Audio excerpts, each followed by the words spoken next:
Good morning. My name is Rochelle Yon, and I am here to cover a topic that is silently killing America: obesity. In my speech, I will cover two main points. The first being obesity costs millions in healthcare, and the second, that obesity leads to many underlying chronic health conditions. Obesity is now the second leading cause of preventable death per the CDC, with tobacco leading behind. Research is also suggesting obesity is the second leading cause of preventable deaths in the United States, leading to increased healthcare costs and many underlying healthcare problems in not only adults but children.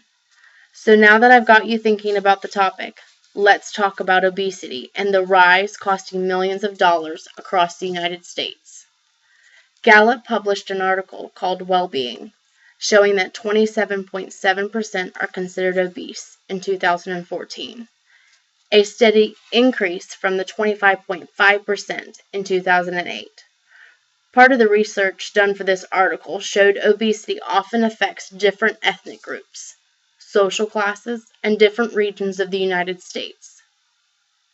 Let me show you a graph published in the Well-Being article. This table shows the percent of obesity for demographic groups. 65 plus increased 1.6% from 2013 to 2014. Those who made 90,000 plus a year increased 1.1% from 2013 to 2014. The Midwest region had an increase of 1% as well. As you can see, obesity affects everyone, age, and race. In the Journal of Health Economics published in 2012, it was stated the estimated annual healthcare cost of obesity-related illnesses was a staggering $190.2 billion, or 21% of the annual medical spending in the United States. I would now like to direct you to another graph published by Gallup, showing the BMI index. As you can see in this graph published by Gallup, it breaks down the BMI index. The BMI for normal weight is 18.5 to 25. Overweight is 25 to 30. Obese is 30 or above. As you can see, obesity is steadily increasing over time.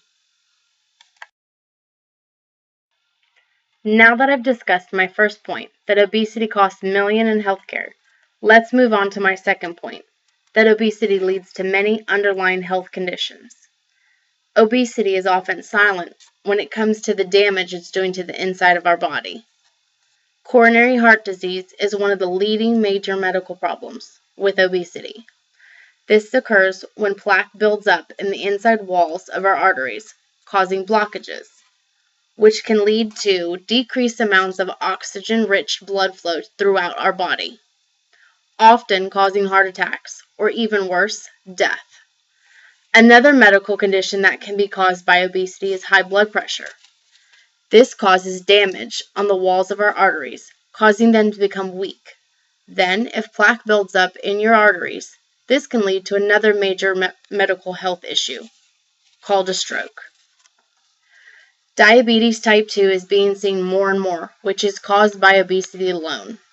Type 2 diabetes is the leading cause of coronary heart disease, stroke, kidney disease, and blindness.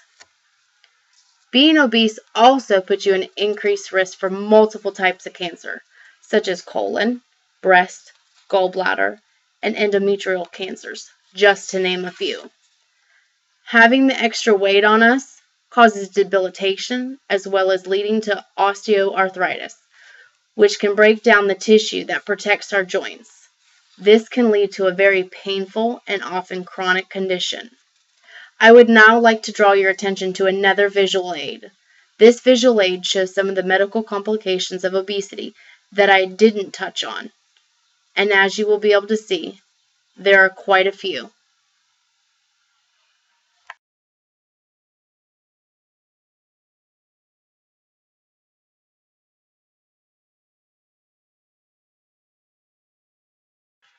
To summarize, first, I talked about obesity costing millions in healthcare.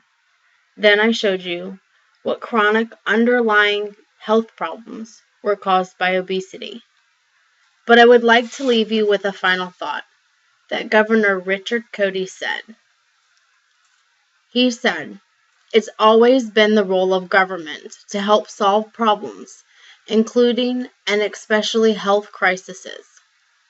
Obesity is a health epidemic across our country, and we have a responsibility as a government and a society to do all that we can to promote good nutrition and healthy eating so we can reverse this alarming trend." So what do you think, America? Let's make some healthy decisions and changes to improve our quality of life.